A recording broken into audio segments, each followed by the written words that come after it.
नमस्ते स्टूडेंट्स। आज हम इस वीडियो के अंदर जानेंगे कि कोरोना वायरस इतना घातक क्यों है और इसके लिए अभी तक पूरे संसार के अंदर कौन कौन सी वैक्सीन आ चुकी हैं।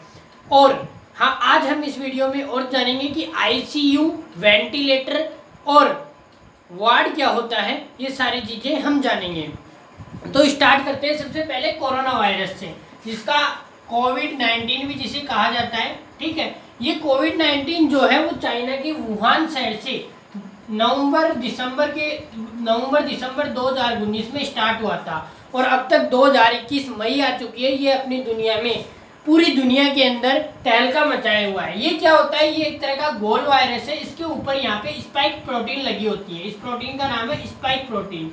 ये क्या करता है अपने शरीर के अंदर, और इन स्पाइक प्रोटीन के अंदर आरएनए होता है। ठीक है, हम थोड़ा इधर चलते हैं। पहले आरएनए और डीएनए क्या होता है। आरएनए और डीएनए जीन पर पाए जाते हैं। जो डीएनए आनुवंशिक पदार्थ होता है, जो जैसे कि मान लो कि वो एक पीढ़ी से दूसरी पीढ़ी में अपने लक्षणों को प्रकट करता है। जैसे मम्मी पापा के पिता पुत्री में, या दादा दादी के पोते पोतियों में, या उनके बेटे बेटियों में। तो इस तरह ये लक्षण प्रकट करते हैं। लेकिन जो वायरस होते हैं उनके अंदर जो होता है पदार्थ, आनुवंशिक पदार्थ, वो डीएनए भी हो सकता है और आरएनए भी हो सकता है। डीएनए की फुल फॉर्म होती है डीऑक्सी राइबो न्यूक्लिक एसिड और आरएनए की फुल फॉर्म होती है राइबो न्यूक्लिक एसिड। तो कोरोना वायरस जो है वो आरएनए वायरस है एक। तो इसलिए पहली चीज तो इसकी वैक्सीन बनाने में इतना टाइम लगा, क्योंकि आरएनए को जो डिकोड करना होता है वो बहुत टाइम लगाता है। ठीक है, देखो आरएनए और डीएनए के अंदर डिफरेंस क्या है। आरएनए जो होता है वो होता है सिंगल स्ट्रैंड होता है। ठीक है, सिंगल स्ट्रैंड।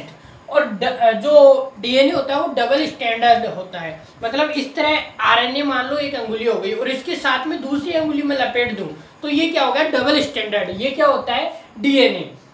तो जो आरएनए है, जो कोरोना वायरस है वो आरएनए वायरस है। और ये क्या करता है? आरएनए वायरस यहाँ पे जो प्रोटीन होती है उनके ऊपर लगा होता है। ठीक है, और हमारे शरीर के अंदर कोशिकाओं के अंदर राइबोसोम पाया जाता है। राइबोसोम कोशिका की फैक्ट्री भी कहा जाता है इसे। ये राइबोसोम जो है इसके अंदर ये प्रवेश करता है और ये एक तरह से हमारे शरीर की फोटोकॉपी मशीन है। जैसे हम फोटोकॉपी निकालते हैं मशीन से फटाफट, उसी तरह ये कोरोना वायरस की क्या करता है? फोटोकॉपी बनाने लग जाता है फटाफट। और बहुत सारे हमारे शरीर में कोरोना वायरस ही वायरस हो जाते हैं, जिससे हमारे शरीर में बहुत इतनी जल्दी जो प्रतिरक्षा है, हार्ड इम्यूनिटी है, वो उत्पन्न नहीं हो पाती और इसलिए व्यक्ति की मृत्यु हो जाती है। अब देखो, इसका उपचार करने के लिए मार्केट के अंदर अभी फिलहाल भारत के पास अभी तक 3 वैक्सीन आ चुकी हैं, जिनमें से 2 वैक्सीन उसकी खुद की है, एक रूस से आई है। तो इनको चर्चा करते हैं। जो कोवैक्सीन है, कोवैक्सीन भारत ने बनाई है आईसीएमआर और भारत बायोटेक के साथ मिलकर। भारत बायोटेक के साथ, ये दोनों रिसर्च इंस्टीट्यूट है इंडिया के बहुत बड़े। आईसीएमआर की फुल फॉर्म होती है Indian council of medical research. इन दोनों ने मिलकर बनाया है कोवैक्सीन को। देखो कोवैक्सीन क्या है?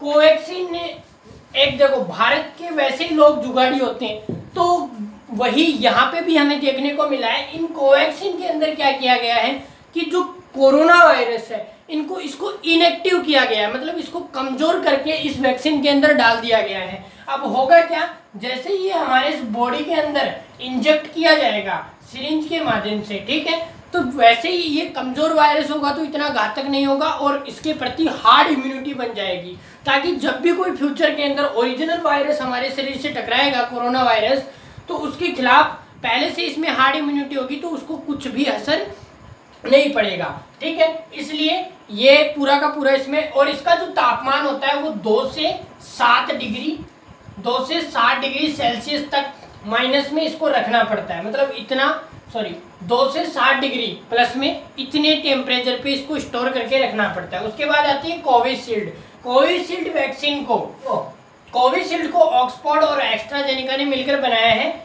और भारत के अंदर सीरम इंस्टीट्यूट, जिसके सीईओ हैं आधार पूनावाला, उसको इन्होंने बनाने की मान्यता दी है। वैसे ये बाहर की वैक्सीन है, ऑक्सफोर्ड यूनिवर्सिटी और एस्ट्राजेनेका ने बनाया। भारत के अंदर सीरम इंस्टीट्यूट इसका प्रोडक्शन कर रहा है। ठीक है, तो इस ये क्या है कि ये आरएनए वायरस, आरएनए वैक्सीन है। ये जो क्या करती है, जैसे ही वैक्सीन शरीर लगाते हैं तो ये जो कोरोना वायरस है इसकी जो स्पाइक प्रोटीन है इसके ऊपर ये कैच करके इसको बंद कर देता है। यहाँ से इसको बंद करेगा तो राइबोसोम के अंदर जब ये कोरोना वायरस प्रवेश करेगा तो राइबोसोम हमेशा प्रोटीन की ही फोटोकॉपी निकालता है, तो यहाँ से ये प्रोटीन को ब्लॉक कर देगा। जैसे ये आरएनए जुड़कर तो क्या होगा, फोटोकॉपी नहीं निकल पाएगी, इतनी फोटोकॉपी नहीं बनेगी। फोटोकॉपी नहीं बनेगी तो उसका संक्रमण नहीं होगा, इस कारण वो संक्रमण रुक जाएगा। इसको भी स्टोर करने के लिए 2 से 60 डिग्री सेल्सियस तापमान होना चाहिए। उसके बाद आती है स्पुतनिक वी। ठीक है, देखो इस कोवैक्सीन का एक चीज और है, इसकी सेकंड डोज 21 दिन के बाद में लेनी चाहिए और कोविशील्ड की जो सेकंड डोज है वो 48 से 56 दिन के बाद लेनी चाहिए। ये 80% तक पावरफुल होती है, ज़्यादा स्टेबल होती है। और पहले इसको गवर्नमेंट के द्वारा 21 दिन किया गया था लेकिन वो ज़्यादा पावरफुल नहीं है, तो आपको जो बाद में रिसर्च में पता चला कि इसको 48 से 56 दिन के बाद लेना चाहिए, तो आजकल गवर्नमेंट ने 48 से 56 दिन बाद लगाना उचित समझा है। उसके बाद आती है स्पुतनिक वी। ये दुनिया की सबसे पहली वैक्सीन है जो रूस ने बनाई थी और इसको भी 2 से 60 डिग्री पर टेम्परेचर पर रखा जाता है। ये भी आरएनए वायरस है, ये स्पाइक प्रोटीन को पूरी को बंद कर देती है जिससे राइबोसोम प्रोटीन को पहचान नहीं पाता है और उस कारण वो उसकी फोटोकॉपी नहीं बना पाता है। उसके बाद अन्य वैक्सीन भी हैं, ये जो 3 वैक्सीन है ये भारत के पास है। इसके बाद अन्य वैक्सीन है स्पुतनिक लाइट, फाइजर और मॉडर्ना। स्पुतनिक लाइट एक ऐसी वैक्सीन है, वर्ल्ड की पहली वैक्सीन है जिसकी 1 डोज ही काफ़ी है, दूसरी डोज लगवाने की जरूरत नहीं है। ये भी रूस ने हाल ही में 10-15 दिन पहले ही बनाई है। फाइजर जो वैक्सीन है वो बच्चों के लिए कारगर मानी जा रही है और मॉडर्ना वैक्सीन जो गरीब देश है उनके लिए बनाई गई है। लेकिन इन वैक्सीन के साथ जो फाइजर और मॉडर्ना है इनके साथ दिक्कत ये है कि इनको लगभग 50 से 70 डिग्री सेंटीग्रेड माइनस में तापमान पर रखना पड़ता है, जो कि पॉसिबल नहीं है। तो भारत सरकार को मेरा एक सुझाव है, यहाँ पे क्या सुझाव है कि अभी आप देख रहे होंगे कि जहाँ पे कोरोना वैक्सीन के सेंटर बनाए गए हैं वहाँ पे लंबी लंबी लाइन है। उससे क्या हो रहा है कि वैक्सीन भी वहाँ पे सभी लोगों को नहीं मिल रही और जो कोवैक्सीन है इसकी डेली डोज बन रही है पर मंथ की सिर्फ 2 करोड़ डोज बन रही है और कोविशील्ड की मात्र 7 करोड़ डोज बन रही है, ये 1 महीने की है। तो टोटल मिला के 9 करोड़ डोज पर मंथ की बन रही है और भारत की आबादी है 130 करोड़, तो आप खुद कैलकुलेट कर लीजिए कि कितना टाइम लगेगा।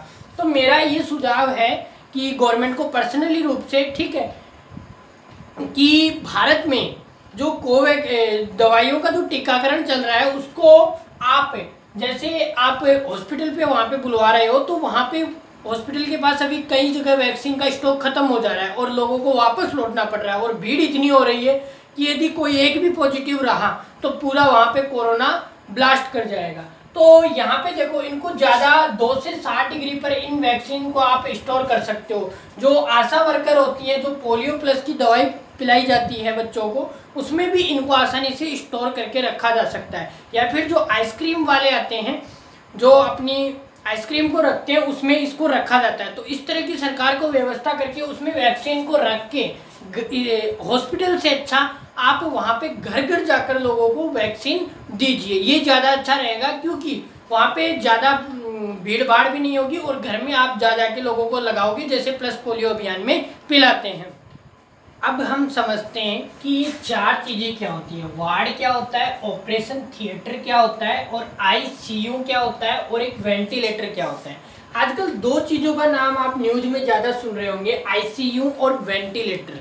तो हमारे दिमाग में जब इतनी बड़ी चीज़ें मेडिकल की आती है दिमाग में तो एक मतलब नेगेटिव सा जाता है कि क्या पता क्या चीज़ें होंगी। वेंटिलेटर का अब कई बार न्यूज़ में सुनते हैं कि उस बड़े, जैसे ज़्यादातर न्यूज़ में क्या बताया जाता है, कितने लोग वेंटिलेटर में, मतलब कोई बड़ा शख्स जैसे राजनेता अभिनेता, तो उनको बताया जाता है कि वो वेंटिलेटर पे हैं, उनको वेंटिलेटर सपोर्ट दिया गया है। तो ये क्या होता है ये हम पूरा इसमें समझेंगे।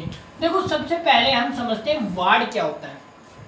वार्ड वो जगह होती है जैसे बड़ा सा रूम होता है और उसके अंदर लगभग बेड लगे होते हैं 5, 8, 10 और जहाँ पे मरीजों को नॉर्मली वहाँ पे सुलाया जाता है, वहाँ पे रेस्ट आराम करने के लिए दिया जाता है और वहाँ पे उनके परिजन भी उनके साथ रह सकते हैं। नॉर्मल होता है वहाँ पे, जैसे घर की तरह आराम होता है, एक बेड लगा हुआ होता है, उसमें रखते हैं, उस जगह को कहते हैं वार्ड। अब वार्ड से क्या किया जाता है, जब मान लो किसी व्यक्ति की, और पहले शुरू में जब भर्ती किया जाता है तो वार्ड में रखा जाता है। उसके बाद मान लो किसी भी मरीज का ऑपरेशन करना है तो उसको लेकर जाया जाता है ऑपरेशन थिएटर के अंदर, ठीक है। ऑपरेशन थिएटर एक कक्ष होता है पूरा का पूरा, वहाँ पे लगभग डॉक्टर होते हैं 4-5, पूरा एक मशीन होता है, ऊपर बड़ी बड़ी लाइटें होती हैं और उसके अंदर ऑपरेशन किया जाता है और फिर वापस यहाँ पे वार्ड में शिफ्ट कर दिया जाता है, ठीक है। इतना आपको समझ में आया। अब समझते हैं आईसीयू क्या है। आईसीयू की फुल फॉर्म होती है इंटेंसिव केयर यूनिट। ये क्या होता है, ये एक ऐसा सिस्टम होता है, ये एक ऐसी मशीन होती है। दरअसल जैसे आईसीयू का नाम दिमाग में आते, कमरे के बाहर लिखा हुआ होता है हॉस्पिटल में आईसीयू, तो नाम सुनते ही लगे कि बड़ी कोई मशीन होगी उसके अंदर डालेंगे, जी ऐसा नहीं है। आईसीयू एक मशीन लगी हुई होती है पास में और एक ऑक्सीजन का टैंकर होता है। आईसीयू में उस व्यक्ति को रखा जाता है जो सांस लेने में तकलीफ हो रही हो, तो एक मास्क लगा दिया जाता है और बहुत प्रेशर से उसके मुंह में, नाक से उसके अंदर प्रेशर दिया जाता है, ऑक्सीजन दी जाती है O2, ठीक है, और उसको सांस आने लगता है। तो यदि आईसीयू में वो ठीक हो गया तो वो वापस उसको वार्ड में लेकर जाते हैं, शिफ्ट कर देते हैं, क्योंकि उसकी जो ऑक्सीजन लेवल है वो कम हो जाता है। और यहाँ पे एक मशीन होती है, उसके अंदर उसकी पल्स रेट, हार्ट बीट और ऑक्सीजन लेवल, सारा बीपी वगैरह सब कुछ चलता रहता है कि कितना है, ठीक है। तो यदि यहाँ से ठीक हो गया तो ठीक है, ठीक है। अब अगला आता है, यदि यहाँ से नहीं ठीक होता तो फिर उसको दिया जाता है वेंटिलेटर सपोर्ट। और वेंटिलेटर सपोर्ट पे जाने के बाद व्यक्ति की बचने की उम्मीद बहुत कम हो जाती है। इसमें क्या किया जाता है, हमारे मुंह को यहाँ से, ये जो मुंह है इसको यहाँ से मेटल का एक मतलब औजार होता है, उसकी सहायता से खोला जाता है, क्योंकि व्यक्ति खुद तो खोल नहीं सकता उस टाइम। तो उस टाइम क्या किया जाता है, उसको खोल के मुंह में से होते हुए यहाँ से इसको अंदर प्रवेश करवाया जाता है, एक नली को यहाँ तक, ठीक है। इसे कहते हैं श्वसनिका, श्वसनी और श्वसनिकाएं, और ये होती है कूपिका। तो यहाँ पे छोड़ा जाता है ताकि दोनों श्वसनी के अंदर ऑक्सीजन, फिर यहाँ पे भी इसी तरह की एक मशीन लगी हुई होती है। इस मशीन की सहायता से इसमें ऑक्सीजन प्रेशर के साथ प्रोवाइड की जाती है डायरेक्ट यहाँ पे क्या हो रहा था, यहाँ पे मुंह पे लगा रखा था और शरीर में, मुंह में डायरेक्ट वैसे पूरी प्रेशर के साथ जा रही थी, लेकिन यहाँ पे जब असफल हो जाता है व्यक्ति ऑक्सीजन लेने में, तो फिर डायरेक्ट यहाँ पे जो श्वसनिका होती है, श्वास नली जो होती है, इसे कहते हैं श्वास नली, ठीक है। श्वास नली के अंदर यहाँ पे दोनों श्वसनी के बीच में यहाँ पे लगाया जाता है और फिर यहाँ से प्रेशर दिया जाता है। यहाँ से प्रेशर देने पे क्या होता है कि पूरा का एकदम से, और दो वहाँ पे इस तरह की, मतलब जैसे हम इस्त्री करते हैं, प्रेस करते हैं, तो उस तरह की होती है, तो उनको यहाँ पे फेफड़ों पे इस तरह से रखा जाता है। तो फुल प्रेशर के साथ जाता है तो व्यक्ति क्या करता है, जंप करता है। जंप करने से उसके फेफड़े अचानक से काम करने लग जाते हैं। तो इस तरह वेंटिलेटर पूरा काम करता है। आप सभी को ये सारी चीज़ें समझ में आई होंगी। बाकी मैं आपसे एक सुझाव देना चाहूँगा कि सभी लोग वैक्सीन जरूर लगवाएं। वैक्सीन से ही हम कोरोना वायरस को भगा सकते हैं। बाकी जो अफवाहें चल रही हैं उन पे ध्यान नहीं दें, क्योंकि अफवाह तो बहुत सारी चलती रहती हैं। जैसे हम यदि छोटे थे तो आपको याद होगा, यदि आप स्कूल गए होंगे तो आपको याद होगा, पहले एक किताबों के अंदर चला जाता था, कोई तोते की हरी पंख रख लेता था, मोर की रख लेता था, फिर बोलता था कि ये क्या है, विद्या है, और इसको आप चौक वगैरह डालो, फिर इसमें और भी इसके बच्चे पैदा होंगे। तो इस तरह से अफवाहें चलती है। एक अफवाह चलती है कि आप पेन की छिलके छोल के और उसमें दूध में डाल दो तो उससे होगा, रबड़ बन जाएगा। तो ये अफवाहें, इन पे ध्यान मत दो। भारत की वैज्ञानिक वेल टैलेंटेड है, उन्होंने वैक्सीन बनाई है और आपको यकीन नहीं होगा, भारत की जो वैक्सीन बनाई हुई है वो 6 करोड़ डोज भारत जा चुकी हैं, ऑलरेडी विश्व में जा चुकी हैं। तो भारत के वैज्ञानिक जो हैं वो किसी से कम नहीं है। आपने missile man of India APJ Abdul Kalam का नाम तो जरूर सुना होगा। उन्होंने भारत को मिसाइल बना के दिए, ठीक है। तो आपको आई होप समझ में आया होगा। मिलते हैं हम नेक्स्ट क्लास के अंदर। जय हिंद।